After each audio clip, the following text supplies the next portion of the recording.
le mercredi dans l'octave de l'Ascension. Ô Roi de gloire, Seigneur des armées, qui aujourd'hui êtes monté triomphant au-dessus de tous les cieux, ne nous laissez pas orphelins, mais envoyez-nous l'Esprit de vérité, selon la promesse du Père. Alléluia. O Rex Gloria et Dominuir Tutum, qui triumphator odie super romnes caelos ascendisti, nodere l'incano.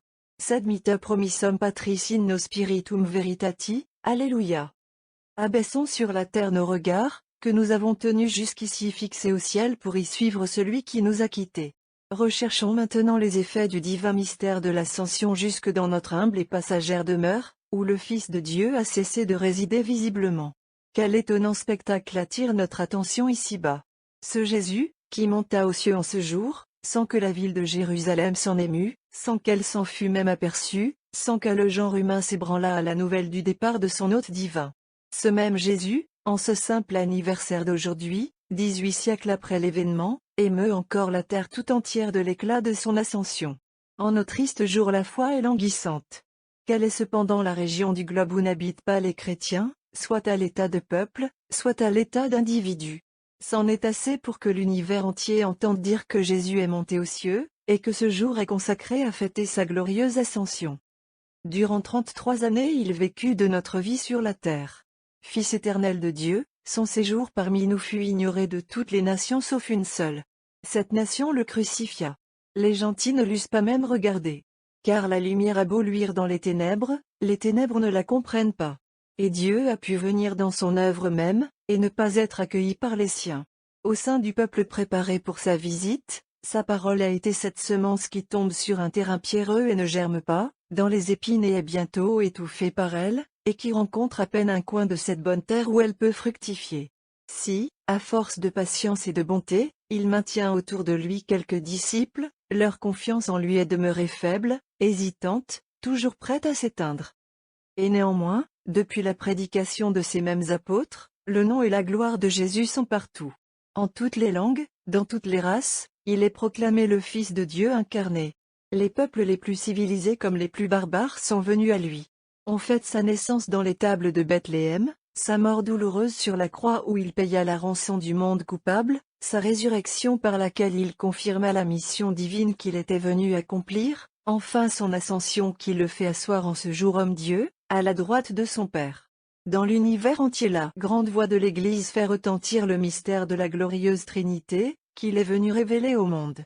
Cette sainte Église qu'il a fondée enseigne à toutes les nations la vérité révélée, et dans toutes les nations elle rencontre des âmes dociles qui répètent son symbole. Comment s'est accomplie cette merveille? Comment a-t-elle persévéré et persévère-t-elle depuis 18 siècles?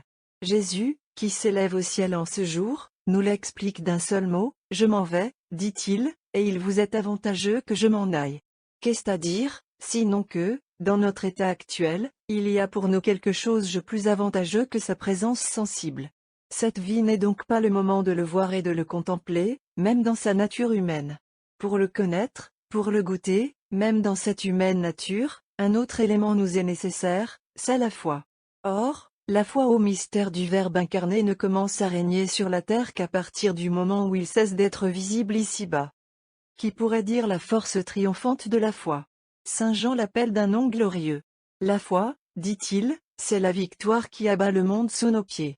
C'est elle qui a abattu aux pieds de notre divin chef absent de ce monde, la puissance, l'orgueil et les superstitions de la société antique. Et l'hommage en est monté jusqu'au trône où prend place aujourd'hui Jésus, Fils de Dieu et Fils de Marie. Saint Léon le Grand, le sublime interprète du mystère de l'incarnation, a pénétré cette doctrine de son coup d'œil toujours si sûr, et il l'a rendue avec l'éloquence qui lui est familière. Après avoir accompli la prédication de l'Évangile et les mystères de la Nouvelle Alliance, nous dit-il, Jésus-Christ notre Seigneur s'élevant au ciel sous les yeux de ses disciples, a mis un terme à sa présence corporelle ici-bas, et il doit demeurer à la droite de son Père jusqu'à ce que soient accomplis les temps divinement destinés à la multiplication des enfants de l'Église. Après quoi il reviendra pour être le juge des vivants et des morts, dans la même chair avec laquelle il est monté. Ainsi donc, tout ce qui avait été visible ici-bas en notre Rédempteur a passé dans l'ordre des mystères. Et afin de rendre la foi plus excellente et plus ferme, la vue a été remplacée par un enseignement dont l'autorité, entourée d'un rayonnement céleste, entraîne les cœurs des croyants. C'est par la vertu de cette foi dont l'ascension du Seigneur a accru l'énergie, et que le don de l'Esprit Saint est venu fortifier, que ni les chaînes, ni les cachots, ni l'exil, ni la faim, ni les bûchers, ni la dent des bêtes féroces, ni les supplices inventés par la cruauté des persécuteurs, n'ont pu effrayer les chrétiens. C'est pour leur fidélité à cette foi que, dans le monde entier, non seulement des hommes, mais même des femmes, non seulement des enfants et des adolescents, mais des jeunes filles délicates, ont combattu jusqu'à l'effusion de leur sang. C'est cette foi qui a chassé les démons, fait disparaître les maladies, ressuscité les morts. De là, nous avons vu les bienheureux apôtres eux-mêmes qui, après avoir clé confirmés par tant de miracles, instruits par tant de discours du Seigneur, s'étaient laissés effrayer par les indignités de sa passion, et n'acceptèrent la vérité de sa résurrection qu'après avoir hésité. Nous les avons vus changer aussitôt après son ascension, à tel point que les choses qui jusqu'alors ne leur inspiraient que de la terreur, devinrent tout à coup pour eux une source d'allégresse. Toute la force du regard de leur âme s'était dirigée sur la divinité de celui qui est assis à la droite du Père. La vue de son corps ne retardait plus la vigueur de leur œil, dès lors qu'ils pénétraient le mystère, et arrivaient à comprendre qu'en descendant des cieux il ne s'était pas séparé de son Père, pas plus qu'en y remontant il ne s'était isolé de ceux qui avaient été ses disciples. Le moment donc où le Fils de l'homme, qui est aussi le Fils de Dieu, s'est manifesté d'une façon plus excellente et plus auguste, est celui où il s'est retiré dans la gloire et la majesté de son Père. Car c'est alors que, par un procédé ineffable, il s'est rendu plus présent par sa divinité, à mesure que son humanité s'éloignait de nous davantage. C'est alors que la foi plus éclairée que l'œil terrestre s'est approchée d'un pas plus ferme de celui qui est le Fils égal au Père, qu'elle n'a plus eu besoin de palper dans le Christ cette nature humaine par laquelle il lui est inférieur. La substance de ce corps glorifié est demeurée la même. Mais la foi des croyants avait désormais son rendez-vous là où non plus une main de chair, mais une intelligence spirituelle est admise à toucher le Fils égal au Père. De là vient que le Seigneur ressuscité, lorsque Marie-Madeleine, qui représentait l'Église, s'élançait pour saisir ses pieds, l'arrêta par ces paroles. « Ne me touche pas, car je ne suis pas monté encore vers mon Père, comme s'il eût dit. Je ne veux plus que tu arrives à moi par une voie sensible, ni que tu me reconnaisses au contact humain, je t'ai réservé à une plus sublime expérience, j'ai préparé pour toi un sort plus digne d'envie. Lorsque je serai monté vers mon Père, c'est alors que tu me saisiras, mais d'une manière plus parfaite et plus vraie, parce que l'essence étant dépassée, la foi te révélera ce que tes yeux ne verront pas encore. » Il est donc inauguré par le départ de notre Emmanuel, ce règne de la foi qui doit nous préparer à l'éternelle vue du souverain bien. Et cette heureuse foi, qui est notre élément, nous donne en même temps toute la lumière compatible avec notre faible condition présente pour saisir et adorer le Verbe consubstantiel au Père, et pour avoir l'intelligence des mystères que ce Verbe incarné a opéré ici-bas dans son humanité.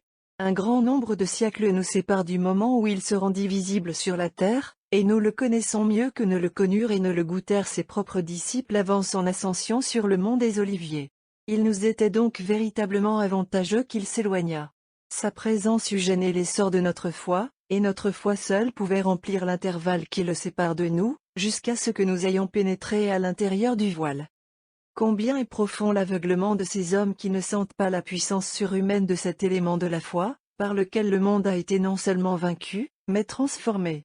Ils prétendent avoir découvert la fabrication des évangiles, et ils ne voient pas cet évangile vivant qui résulte de 18 siècles de foi unanime, qui ressort de la confession généreuse de tant de millions de martyrs, de la sainteté de tant de justes, de la conversion successive de tant de nations, à commencer par les plus civilisés et à finir par les plus barbares. Certes, celui-là qui, après avoir visité un coin de cette terre durant quelques années, n'a eu besoin que de disparaître pour attirer à lui la foi des plus grands génies comme des cœurs les plus simples et les plus droits, est bien ce qu'il nous a dit être, le Fils éternel de Dieu. Gloire et action de grâce soient donc à vous, Seigneur, qui, pour nous consoler de votre départ, nous avez donné la foi par laquelle l'œil de notre âme s'épure, l'espérance de notre cœur s'enflamme, et les divines réalités que nous possédons se font sentir à nous dans toute leur puissance. Conservez en nous ce don précieux de votre bonté toute gratuite, accroissez-le sans cesse, faites qu'il s'épanouisse dans toute sa maturité, au moment solennel qui doit précéder celui où vous vous révélerez à nous face à face. Nous célébrerons aujourd'hui le mystère de l'Ascension en empruntant la voie d'une de nos églises les plus septentrionales, tombée, hélas, comme toutes ces sœurs de la Suède, sous le joug du luthéranisme. C'est une séquence tirée du dernier missel d'Abo, dans la Finlande. La composition de cette pièce se rapporte au 14 degrés ou au XV siècle. Séquence. Nation, applaudissez, menez des chœurs de fête. Le Christ triomphe, il remonte victorieux, traînant après lui les dépouilles qu'il a conquises, il monte au son joyeux de la trompette. Oh! Quelle gloire entoure aujourd'hui le Fils du souverain Seigneur! Comme il s'élève, le fruit de la terre, au-dessus de tous les trônes du ciel. De même que Moïse étant entré dans le tabernacle, le peuple est entraîné à contempler un spectacle si étonnant. Ainsi les hommes de Galilée ne peuvent détacher leur regard de la nuée qui leur a soustrait Jésus. Élie s'élève au ciel, laissant à Élisée son double esprit et son manteau. Le Christ, montant à son tour, fait part à ses serviteurs du trésor de ses grâces. Le véritable Jacob a passé le Jourdain, et à travers la souffrance, se servant de la croix pour bâton, aujourd'hui il revient escorté de jeux bataillons, les anges et les âmes rachetées, et il porte avec lui le trésor qu'il a conquis. C'est le vaillant qui, vainqueur des portes de la mort, entre avec gloire. C'est le Seigneur des armées, dont un signe, un regard, fait trembler le triple univers. Le Père invite son Fils à s'asseoir sur le trône jusqu'à ce qu'il ait réduit, de gré ou de force, ses ennemis à lui servir de marchepied. Le voilà siégeant au plus haut des cieux, en possession d'honneur infini. Mais à la fin il doit revenir, pour juger les bons et les méchants sur leurs actions même les plus secrètes.